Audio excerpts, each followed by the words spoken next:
ನಮಸ್ಕಾರ ವೀಕ್ಷಕರೇ. ದುರಂಧರ್ ಅನ್ನೋ ಸಿನಿಮಾ ರಿಲೀಸ್ ಆಗಿದ್ದ ತಡ ದೇಶದ ಒಳಗೆ ಒಂದು ರೀತಿ ರಗಳೆ ಶುರುವಾಗಿದ್ರೆ ಅತ್ತ ಪಾಕಿಸ್ತಾನದಲ್ಲಿ ಇನ್ನೊಂದು ರೀತಿಯ ಆತಂಕ ಶುರುವಾಗಿದೆ. ಭಾರತದ ಸ್ಪೈಗಳ ಪರಾಕ್ರಮಕ್ಕೆ ಬೆಚ್ಚಿ ಬಿದ್ದಿರೋ ಪಾಕಿಗಳು ಭಾರತದಿಂದ ಯಾರಾದ್ರೂ ಬಂದಿದ್ದಾರಾ ಅಂತ ಬೀದಿಯಲ್ಲಿ ಹುಡುಕ್ತಾ ಇದ್ದಾರೆ. ಅದಕ್ಕೆ ಪೂರಕವಾಗಿರೋ ಸಾಕಷ್ಟು ವಿಡಿಯೋಗಳು ಸೋಷಿಯಲ್ ಮೀಡಿಯಾ ತುಂಬೆಲ್ಲ ಹರಿದಾಡ್ತಾ ಇದೆ. ಅಲ್ಲದೆ ವಿವಾದಗಳ ಮೂಲಕವೇ ಹೆಸರು ಮಾಡಿರೋ ಪಾಕ್ನ ಮಾಜಿ ಕ್ರಿಕೆಟರ್ ಹಾಗೂ ಭಾರತ ದ್ವೇಷಿ ಅಫ್ರಿದಿ ಕೂಡ ಪಾತರುಗುಟ್ಟಿ ಹೋಗಿದ್ದು ಯಾರನ್ನೂ ನಂಬೋಕಾಗಲ್ಲ ಅಂತ ಪೋಸ್ಟ್ ಮಾಡ್ತಾ ಇದ್ದಾರೆ.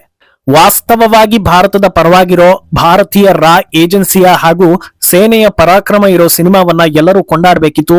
ಆದ್ರೆ ನಮ್ಮ ದೇಶದಲ್ಲಿ ಕೆಲವರಿಂದ ಅಪಸ್ವರಗಳು ಶುರುವಾಗಿದೆ. ಯಾರಿಗೆ ಸಂಕಟ ಶುರುವಾಗಿದೆ, ಯಾರಿಗೆ ಸಂತಸ ಆಗ್ತಾ ಇದೆ, ದುರಂಧರ್ ಹವಾ ಹೇಗಿದೆ ಅನ್ನೋದನ್ನ ಒನ್ ಬೈ ಒನ್ ವಿವರಿಸ್ತಾ ಹೋಗ್ತೀವಿ. ಈ ವಿಡಿಯೋವನ್ನ ತಪ್ಪದೆ ಕೊನೆ ತನಕ ನೋಡಿ. ಅದಕ್ಕೂ ಮುನ್ನ ಮೀಡಿಯಾ ಮಾನ್ಸ್ಟರ್ ಚಾನಲ್ ಅನ್ನ ತಪ್ಪದೆ ಸಬ್ಸ್ಕ್ರೈಬ್ ಮಾಡಿ. ಎಸ್, ಪಾಕಿಸ್ತಾನ ಅನ್ನೋದು ಒಂದು ದೇಶ ಅಂತ ಹೇಳಿಸಿಕೊಳ್ಳೋದಕ್ಕೆ ಅದಕ್ಕೆ ಯೋಗ್ಯತೆಯೇ ಇಲ್ಲ. ಏನೋ ಒಂದು ಫ್ಲಾಗ್ ಇದೆ, ಭೂಪಟದಲ್ಲಿ ಒಂದು ಗಡಿ ಇದೆ ಅನ್ನೋ ಕಾರಣಕ್ಕೆ ಯಾರೋ ಇಬ್ಬರ ತೆವಲಿಗೆ ಹುಟ್ಟಿದ ಭೂಭಾಗವನ್ನ ದೇಶ ಅಂತ ವಿಧಿಯಿಲ್ಲದೆ ಗುರುತಿಸೋ ಹಾಗಾಗಿದೆ. ಸ್ವಾತಂತ್ರ್ಯ ಬಂದು ಇಷ್ಟು ದಶಕಗಳ ಕಾಲ ಭಾರತದ ವಿರುದ್ಧ ಕಿರಿಕ್ ಮಾಡೋದು, ಗಡಿಯಲ್ಲಿ ನಿಯಮ ಉಲ್ಲಂಘನೆ ಮಾಡೋದು, ಉಗ್ರರನ್ನ ಬಿಟ್ಟು ಭಾರತದ ಅಮಾಯಕರನ್ನ ಕೊಲ್ಲಿಸೋದು, ಭಾರತಕ್ಕೆ ಕೇಡು ಬಯಸೋದಕ್ಕೆ ದಿನದ 24 ಗಂಟೆಗಳ ಕಾಲ ಯೋಚಿಸೋ ಕೆಲಸ ಮಾಡಿ ನಂಬಿಕೆಯನ್ನೇ ಕಳ್ಕೊಂಡಿರೋ ದೇಶ ಈಗ ಕಿಡ್ನಿ ಫೇಲ್ ಆಗಿರೋ ನಾಯಿ ತರ ಆಗಿದೆ. ಅದಕ್ಕೆ ಕಾರಣ ಏನು ಅನ್ನೋದು ನಿಮಗೂ ಗೊತ್ತಿದೆ. ನಂಬಿಕೆ ಅನ್ನೋ ಪದಕ್ಕೆ ವಿರುದ್ಧಾರ್ಥಕವಂತಿರೋ ಪಾಕಿಸ್ತಾನದಲ್ಲಿ ಈಗ ಇದ್ದಕ್ಕಿದ್ದಂತೆ ಒಂದು ಆತಂಕ ಶುರುವಾಗಿದೆ. ಅಯ್ಯಯ್ಯೋ, ಯಾರನ್ನು ನಂಬಂಗಿಲ್ಲ ಅಂತ ಜನರು ಸಿಕ್ಕವರನ್ನ ಅಡ್ಡ ಹಾಕಿ ಚೆಕ್ ಮಾಡ್ತಾ ಇರೋ ದೃಶ್ಯಗಳು ಕಾಣಿಸ್ತಾ ಇವೆ. ಇದಕ್ಕೆ ಕಾರಣ ಆಗಿರೋದು ದುರಂಧರ್ 2 ಅನ್ನೋ ಸಿನಿಮಾ.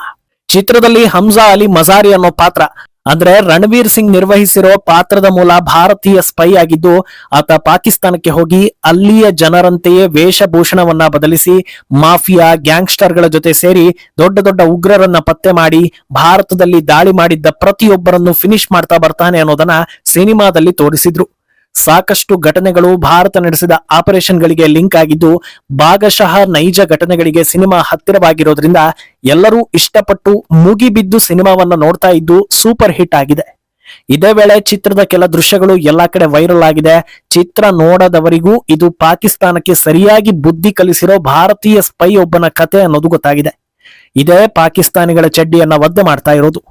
ದುರಂಧರ್ 2 ಸಿನಿಮಾ ನಂತರದಲ್ಲಿ ಪಾಕಿಸ್ತಾನ್ ಪರಿಸ್ಥಿತಿ ಅನ್ನೋ ಹೆಡ್ಡಿಂಗ್ ನಲ್ಲಿ ವೈರಲ್ ಆಗ್ತಾ ಇರೋ ವಿಡಿಯೋಗಳಲ್ಲಿ ಪೊಲೀಸರು ಗುಂಪಾಗಿ ಬರ್ತಾ ಇದ್ದಾರೆ. ರಸ್ತೆ ಬದಿಯಲ್ಲಿ ಮಲಗಿರೋ ಭಿಕ್ಷುಕರನ್ನ ಬಡಿದೆಬ್ಬಿಸ್ತಾ ಇದ್ದಾರೆ. ನೀವು ಯಾರು, ಎಲ್ಲಿಂದ ಬಂದಿದ್ದು, ಇಲ್ಲಿ ಯಾಕೆ ಇದ್ದೀರಿ, ಹೀಗೆ ನಾನಾ ರೀತಿಯ ಪ್ರಶ್ನೆಗಳನ್ನ ಕೇಳ್ತಾ ಇದ್ದಾರೆ. ಸಾಲದಕ್ಕೆ ಅಂಗಿ ಜೇಬು, ಚಡ್ಡಿ ಜೇಬು, ಪರ್ಸು, ಐಡಿ ಕಾರ್ಡು, ಹೀಗೆ ಏನೇನ್ ಸಿಗುತ್ತೋ ಎಲ್ಲವನ್ನೂ ಪರಿಶೀಲನೆ ಮಾಡಿ ನಂತರದಲ್ಲಿ ಬಿಟ್ಟು ಕಳಿಸ್ತಾ ಇದ್ದಾರೆ.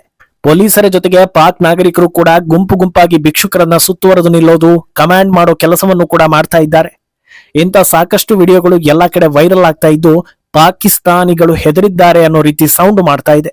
ಆದ್ರೆ ಕೆಲವರು ಈ ವಿಡಿಯೋಗಳು ಈಗಿನದಲ್ಲ, ಪೊಲೀಸರು ಮಾಫಿಯಾ ಹಾಗೂ ಡ್ರಗ್ ದಂಧೆ ಭೇದಿಸೋದಕ್ಕೆ ಆಗಾಗ ಸರ್ಚ್ ಆಪರೇಷನ್ ಮಾಡ್ತಾ ಇರ್ತಾರೆ, ಇದು ಅದಕ್ಕೆ ಸಂಬಂಧಪಟ್ಟ ವಿಡಿಯೋ ಅಂತಲೂ ಹೇಳ್ತಾ ಇದ್ದಾರೆ.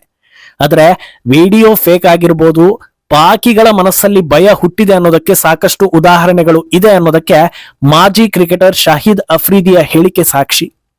ಸಿನಿಮಾ ನೋಡಿ ಪ್ರತಿಕ್ರಿಯಿಸಿದ್ದ ಅಫ್ರಿದಿ, ದುರಂಧರ್ ಸಿನಿಮಾ ನೋಡಿದ್ಮೇಲೆ ನನಗೆ ಯಾರ ಮೇಲೂ ನಂಬಿಕೆಯೇ ಬರ್ತಾ ಇಲ್ಲ. ನಾನು ಯಾರನ್ನ ಮಾತಾಡಿಸ್ತೀನೋ, ಯಾರನ್ನ ಭೇಟಿ ಆಗ್ತೀನೋ ಎಲ್ಲರೂ ಇಂಡಿಯನ್ ಏಜೆಂಟ್ ಗಳಂತೆ ಕಾಣಿಸ್ತಾ ಇದ್ದಾರೆ. ನಮ್ಮ ಸರ್ಕಾರ ಪ್ರತಿಯೊಬ್ಬರನ್ನು ಪರಿಶೀಲನೆ ಮಾಡೋ ನಿರ್ಧಾರವನ್ನ ಕೈಗೊಳ್ಳಬೇಕು. ಪ್ರಮುಖವಾಗಿ ರಸ್ತೆ ಬದಿ ಇರೋ ಭಿಕ್ಷುಕರನ್ನ ಸರಿಯಾಗಿ ಚೆಕ್ ಮಾಡಿ ಅವರು ಸ್ಪೈ ಹೌದಾ ಅಲ್ವಾ ಅನ್ನೋದನ್ನ ತಿಳಿದುಕೊಳ್ಬೇಕು ಅಂತ ಹೇಳಿದ್ದಾರೆ. ಈ ಹೇಳಿಕೆ ಜೊತೆಗೆ ವಿಡಿಯೋಗಳು ವೈರಲ್ ಆಗ್ತಾ ಇರೋದ್ರಿಂದ ಇದು ಎಲ್ಲಾ ಕಡೆ ಪ್ರಚಾರ ಆಗ್ತಾ ಇದೆ. ಅಂದಹಾಗೆ ಅಫ್ರಿದಿಯ ಈ ಒಂದು ಹೇಳಿಕೆ ಪಾಕಿಸ್ತಾನದ ಅಸಲಿ ಬಣ್ಣವನ್ನ ಬಿಚ್ಚಿಡ್ತಾ ಇದೆ. ಯಾಕಂದ್ರೆ ಮೊದಲನೆಯದಾಗಿ ಭಾರತ ಪಾಕಿಸ್ತಾನಕ್ಕೆ ಸ್ಪೈಗಳನ್ನ ಕಳಿಸಿದ್ದು ಅಲ್ಲಿನ ಉಗ್ರ ಚಟುವಟಿಕೆಗಳನ್ನ ಗಮನಿಸೋದಕ್ಕೆ, ಭಾರತದ ಮೇಲೆ ಏನಾದ್ರೂ ಉಗ್ರ ಕೆಲಸಕ್ಕೆ ಹುನ್ನಾರ ನಡೆದಿದ್ಯಾ ಅನ್ನೋದನ್ನ ತಿಳಿದುಕೊಳ್ಳೋದಕ್ಕೆ, ನಮ್ಮ ಜನರ ಪ್ರಾಣವನ್ನ ಕಾಪಾಡೋ ಸಲುವಾಗಿ ಮುನ್ನೆಚ್ಚರಿಕೆಯನ್ನ ವಹಿಸೋದಕ್ಕೆ.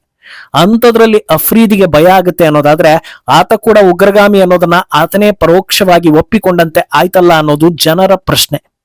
ಸಾಧಾರಣವಾಗಿ ನಮ್ಮ ದೇಶದಲ್ಲಿರೋ ಅಸಹ್ಯ ಜಂತುಗಳು ಹೇಳೋದು, ಪಾಕ್ನಲ್ಲಿ ಇರೋರೆಲ್ಲ ಕೆಟ್ಟವರಲ್ಲ, ಅಮಾಯಕರು ಇದ್ದಾರೆ, ಯುದ್ಧ ಮಾಡಬೇಡಿ ಅಂತ.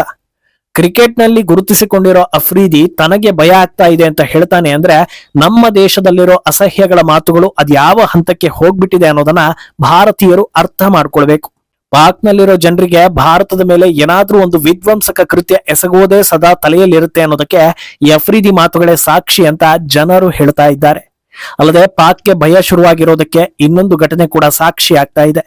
ಅದೇನು ಅಂದ್ರೆ ಸಿನಿಮಾ ರಿಲೀಸ್ ಆದ ಬೆನ್ನಲ್ಲೇ ಪಾಕಿಸ್ತಾನದಲ್ಲಿ ಲಷ್ಕರ್ ಎ ತೈಬಾ ಉಗ್ರ ಸಂಘಟನೆಯ ಕಮಾಂಡರ್ ಒಬ್ಬನ ಹತ್ಯೆ ನಡೆದಿದೆ. ಬಿಲಾಲ್ ಆರಿಫ್ ಸಲಾಫಿ ಅನ್ನೋ ಈ ಉಗ್ರನನ್ನ ಅಪರಿಚಿತ ಮುಸುಕುದಾರಿಗಳು ಗುಂಡಿಟ್ಟು ಕೊಂದಿದ್ದಾರೆ. ಅತ್ಯಂತ ಸೆಕ್ಯೂರಿಟಿ ಮಧ್ಯೆ ಇದ್ದ ಉಗ್ರನನ್ನ ಹೊಡೆದಿದ್ದಾರೆ ಅಂದ್ರೆ ಪಕ್ಕಾ ಇದರ ಹಿಂದೆ ಪವರ್ಫುಲ್ ವ್ಯಕ್ತಿಗಳ ಕೈವಾಡ ಇರುತ್ತೆ. ಇದು ಭಾರತೀಯ ರಾ ಇಲಾಖೆಯ ಕೈಚಳಕ ಅಂತ ಪಾಕಿಸ್ತಾನಿಗಳು ಕನ್ಕ್ಲೂಷನ್ಗೆ ಬಂದಿದ್ದಾರೆ. ಅಲ್ಲದೆ ಇದರ ಬೆನ್ನಲ್ಲೇ ಸಾಕಷ್ಟು ಕತೆಗಳು ಕೂಡ ಹುಟ್ಟಿಕೊಂಡಿದ್ದು, ರಣವೀರ್ ಸಿಂಗ್ ಮಾಡಿದ್ದ ಹಮ್ಜಾ ಅನ್ನೋ ಪಾತ್ರ ಪಾಕಿಸ್ತಾನದಲ್ಲಿ ರಿಯಲ್ ಆಗಿ ಇದೆ. ಆತ ಎಲ್ಲಾ ಉಗ್ರ ಚಟುವಟಿಕೆಗಳನ್ನ ಮಾನಿಟರ್ ಮಾಡ್ತಾ ಇದ್ದಾನೆ. ಆತನೇ ಈಗ ಲಷ್ಕರ್ ಕಮಾಂಡರ್ ಅನ್ನ ಹತ್ಯೆ ಮಾಡಿಸಿರೋದು ಅನ್ನೋ ವಿಡಿಯೋಗಳನ್ನ ಭಾರತೀಯ ಮಾಧ್ಯಮಗಳು ತೋರಿಸ್ತಾ ಇವೆ. ಇದು ಆಲ್ರೆಡಿ ಶುರುವಾಗಿದ್ದ ಭಯಕ್ಕೆ ಇನ್ನಷ್ಟು ಭಯವನ್ನ ಅಂಟಿಸಿರುವಂತೆ ಕಾಣಿಸ್ತಾ ಇದೆ. ಇನ್ನು ಭಾರತದಲ್ಲಿ ಈ ಸಿನಿಮಾಗೆ ಸಿಕ್ಕ ರೆಸ್ಪಾನ್ಸ್ ನೋಡೋದಕ್ಕೆ ಬಂದ್ರೆ ಮುಕ್ಕಾಲು ವಾಸಿ ಭಾರತೀಯರು ಈ ಸಿನಿಮಾವನ್ನ ಮೆಚ್ಚಿಕೊಂಡಿದ್ದಾರೆ. ಇದೊಂದು ದೇಶ ಪ್ರೇಮಿ ಚಿತ್ರ, ಎಲ್ಲರೂ ಈ ಸಿನಿಮಾವನ್ನ ನೋಡ್ಲೇಬೇಕು ಅಂತ ಖುಷಿ ಪಟ್ಟು ನೋಡ್ತಾ ಇದ್ದಾರೆ. ಅದರ ಪರಿಣಾಮ ಸಿನಿಮಾ 4 ದಿನಕ್ಕೆ 700 ಕೋಟಿ ಬಾಚಿದೆ ಅನ್ನೋ ರಿಪೋರ್ಟ್ ಬರ್ತಾ ಇದೆ. ಇನ್ನು ಸಿನಿಮಾದಲ್ಲಿ ಪ್ರಧಾನಿ ಮೋದಿಯನ್ನ ತೋರಿಸಿದ್ದಾರೆ ಅನ್ನೋ ಏಕೈಕ ಕಾರಣಕ್ಕೆ ಭಾರತದಲ್ಲಿರೋ ಭಾರತ ವಿರೋಧಿಗಳು, ಹಿಂದೂ ವಿರೋಧಿ ಹಿಂದೂಗಳು, ಪಾಕ್ ಪ್ರೇಮಿಗಳು, ವಿಪಕ್ಷಗಳ ಬೆಂಬಲಿಗರು ಎಲ್ಲರೂ ಕೂಡ ಒಗ್ಗಟ್ಟಿನಿಂದ ಇದೊಂದು ಪ್ರೊಪಾಗಾಂಡಾ ಸಿನಿಮಾ, ಯಾರು ನೋಡ್ಬೇಡಿ ಅಂತ ಹೇಳ್ತಾ ಇದ್ದಾರೆ. ಆದ್ರೆ ಜನರು ಮಾತ್ರ ಮುಗಿಬಿದ್ದು ನೋಡ್ತಾ ಇದ್ದಾರೆ. ಸಿನಿಮಾದಲ್ಲಿ ಡಿಮಾನಿಟೈಸೇಷನ್ ಮಾಡಿದ್ದು ಯಾಕೆ ಅನ್ನೋದನ್ನ ತೋರಿಸಿದ್ದಾರೆ. ಇದನ್ನ ನೋಡಿದ ಬಳಿಕ ಸಾಕಷ್ಟು ಭಾರತೀಯರು ಮೋದಿ ಸರಿಯಾದ ನಿರ್ಧಾರವನ್ನೇ ಕೈಗೊಂಡ್ರು, ಹ್ಯಾಟ್ಸ್ ಆಫ್ ಅಂತ ಹೇಳ್ತಾ ಇದ್ದಾರೆ. ಈ ರೀತಿ ಭಾರತೀಯ ಪ್ರಧಾನಿಗೆ ಭಾರತೀಯರು ಜೈಕಾರ ಹಾಕುವಾಗ ಸಹಜವಾಗಿಯೇ ಕೆಲವರಿಗೆ ಮೈಯೆಲ್ಲಾ ಕಾಯಿಲೆ ಬಂದಂತೆ ಆಗುತ್ತೆ ಅನ್ನೋ ಹಾಗಾಗಿದೆ.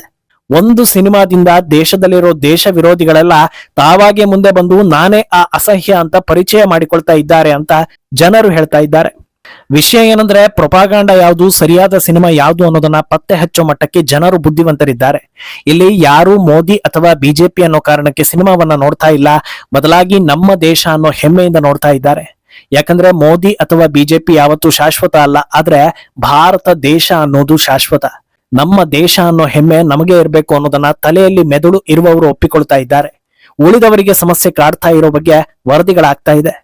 ಅಂದಹಾಗೆ ಸೊರಗಿದ್ದ ಬಾಲಿವುಡ್ ಅಂಗಳದಿಂದ ಇಂಥದ್ದೊಂದು ಬ್ಲಾಕ್ ಬಸ್ಟರ್ ಸಿನಿಮಾ ಬಂದಿದ್ದನ್ನ ನೋಡಿ ಸೂಪರ್ ಸ್ಟಾರ್ ರಜನಿಕಾಂತ್ ಕೂಡ ಫಿದಾ ಆಗಿ ಮೆಚ್ಚುಗೆ ವ್ಯಕ್ತಪಡಿಸಿದ್ದಾರೆ. ರಜನಿ ಮಾತ್ರವಲ್ಲದೆ ನಿರ್ದೇಶಕ RGV, ತೆಲುಗು ನಟರಾದ ರಾಮ್ ಚರಣ್, ಅಲ್ಲು ಅರ್ಜುನ್, ಜೂನಿಯರ್ NTR ಸೇರಿ ಎಲ್ಲಾ ಪ್ರಮುಖ ನಟರು ಮೆಚ್ಚುಗೆ ವ್ಯಕ್ತಪಡಿಸಿ ಟ್ವೀಟ್ ಮಾಡ್ತಾ ಇದ್ದಾರೆ. ಆದ್ರೆ ಖಾನ್ಗಳು ಅಂತಲೇ ಖ್ಯಾತರಾಗಿರೋ ಒಬ್ಬೇ ಒಬ್ಬರು ಕೂಡ ಈವರೆಗೆ ಸ್ಪಂದಿಸಿರೋ ಬಗ್ಗೆ ಮಾಹಿತಿ ಇಲ್ಲ. ಆದ್ರಿಂದ ಭಾರತದಲ್ಲಿ ಏನಾಗ್ತಾ ಇದೆ ಅನ್ನೋದು ಭಾರತೀಯರಿಗೆ ಸ್ಪಷ್ಟವಾಗಿ ಗೊತ್ತಿದೆ.